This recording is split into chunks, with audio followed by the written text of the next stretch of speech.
a lot of time we just go and say hello and spend time. In America, you take appointments. You make a phone call. In America, it's polite to do that way. It's a different lifestyle. But one thing I noticed that American people are very, very busy, and they're very hardworking. And American people are very tall.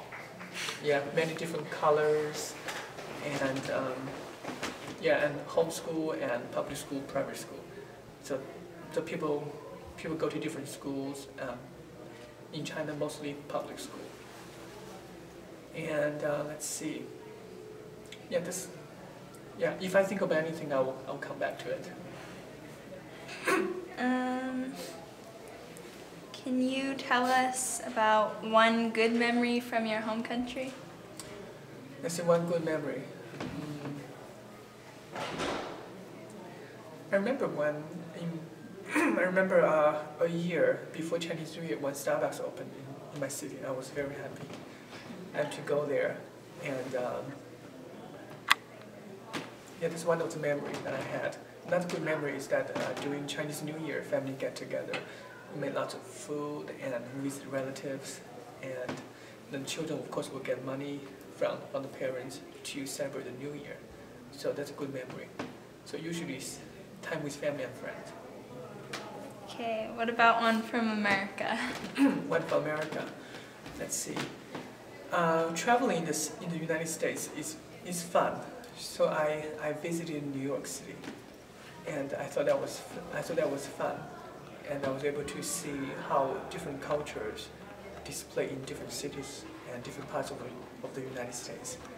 And also, traveling certainly has brought me a lot of good memories. Is there anything you miss from China? Probably food and families. Yeah. Any questions? Dan, any questions? What make you to marry a American lady? Let's see. When I studied English in middle school, high school, ever since then, I really want a quality that my future wife would have, is to be cross-cultural and also to be able to speak English. In that way, we have more things in common. So that part was my how I really focused on that and trying to make that decision. But it's also how God worked in our hearts, because sometimes what we wanted and what God has for us is very different. So I realized that there's 1 year that I completed. I gave myself to God. I said, well, you make the decision for my future spouse, and no matter who that person was, I want her at least to be able to speak English. So God brought Mrs. Yang to my life. How often do you go back to China? Well, I only went back once. Once a year? No, I only went So back far? once. I have been to the United States for about 3 years. I only went back once. Yeah, it is kind of expensive to travel, and How about you? Once a year. Once a year. Are you planning to go back during Christmas or No. summer holidays? Yeah.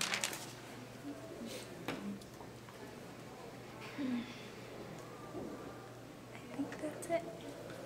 Yeah, one of the ideas that I have for cultural communication came back to me. Let's say, I often heard people in church or American school or among my American friends, when they visited a different country where English is not spoken, they would complain about it, and they would say that those people don't speak English. I used to have the same opinion because English is a world language. When you travel, you want to be able to communicate with other people.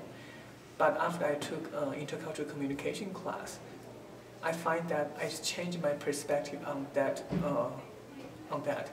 Because when a person goes to a different country, it is that person, the traveler's responsibility to adjust to the visiting country. Because we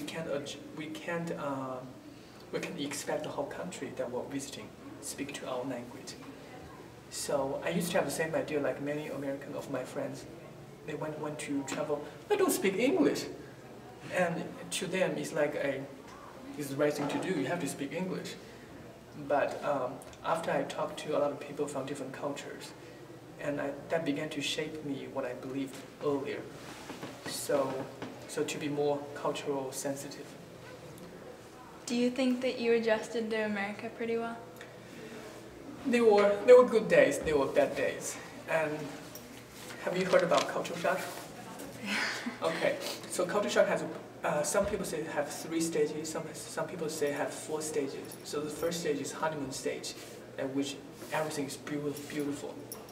Then the second stage is frustrating because it's called, I forgot the initial term, but it's a stage where you find that it is very hard to adjust.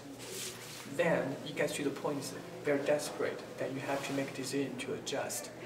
That will be the third stage. The fourth stage will be home, that you finally accept the country you immigrate is your home.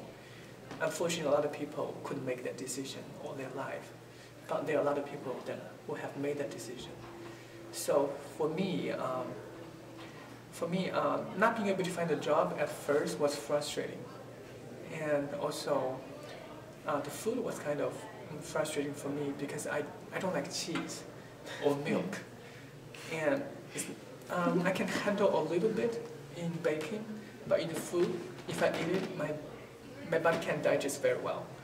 So I will either get sick, and so I have to make Chinese food a lot. And Dan probably can tell you a lot too. In China, in 4 different seasons, you can buy a lot of vegetables. But in America, you can buy vegetables too, but it's the same vegetables all year round. But one thing I do love about America is, especially California, is the fruits. A huge selection of beautiful fruits, and they're so tasty. When I remember when I was in my home country, I would visit a foreign supermarket, maybe twice a month. So every time I went there, I would purchase the California oranges. It was very expensive because it was imported, but it was so good. So when I got to America, Reading, and I always buy a lot of California oranges because I think they're very good. So that part, food it's not so easy to adjust, but I have adjusted to pizza. So that's one step to go.